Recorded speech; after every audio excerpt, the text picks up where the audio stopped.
More Muslims have converted to Christianity in the last 50 years than the previous 1,400 combined. This video introduces a series of videos that tells their stories and investigates why Muslims are converting in record numbers. So be sure to subscribe and hit the bell to make sure you're notified of future videos as they're released.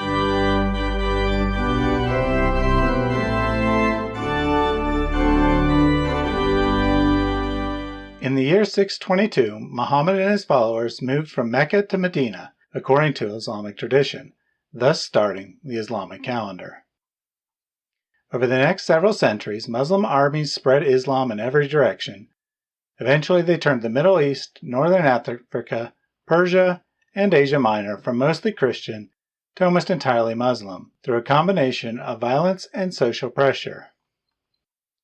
During this time period, conversion in the opposite direction, from Islam to Christianity, was rare.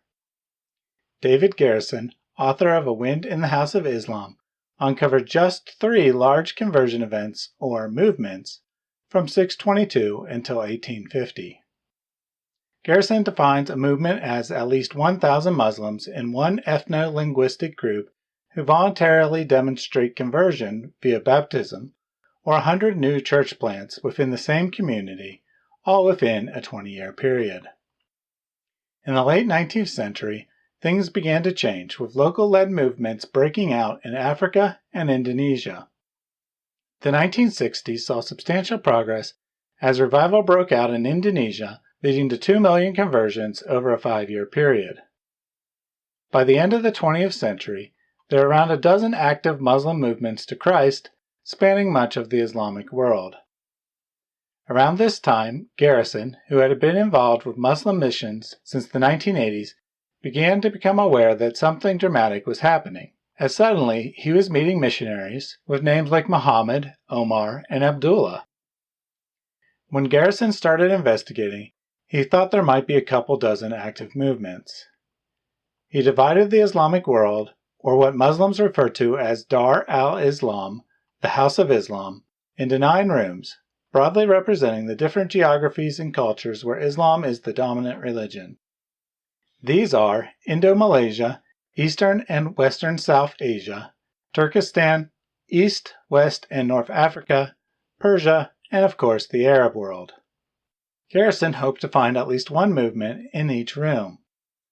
By the time his research was complete in 2013, he had uncovered 69 active movements. He personally visited 44 of these across 29 different countries, conducting hundreds of interviews with Muslim background believers. Their stories and the research on how Muslims are being reached led to the book A Wind in the House of Islam, published in 2014.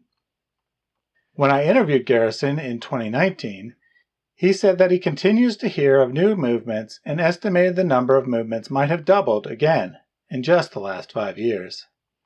He added that even he couldn't believe the number of converts he was hearing about.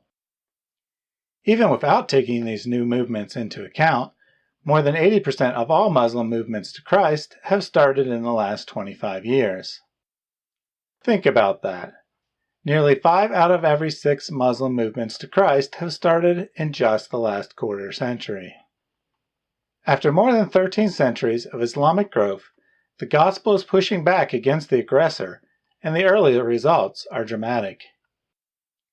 A study conducted by Dwayne Miller and published in the peer-reviewed Interdisciplinary Journal of Research on Religion around the same time as Garrison's book came to the same conclusion independently. Miller estimated that there were more than 10 million Muslim background Christians in the world as of 2010, the majority of which had come to faith after 1990.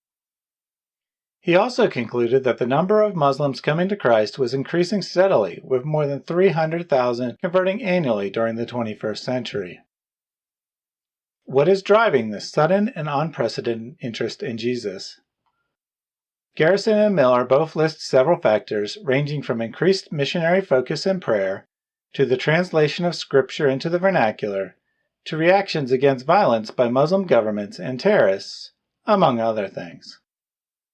In future videos, I will go into greater detail, highlighting specific examples of each. First up is Indonesia and the story of Sadrach, a Muslim convert credited with leading 10 to 20,000 Muslims to Christ and laying the groundwork for later movements within Indonesia. You won't want to miss his story or any of the videos in this series. A glorious wind is sweeping through the House of Islam as the Spirit of God descends upon the Muslim people groups in unprecedented ways. I, for one, am excited to see what the future holds as millions leave Islamic darkness for the light of Christ. Thanks for watching.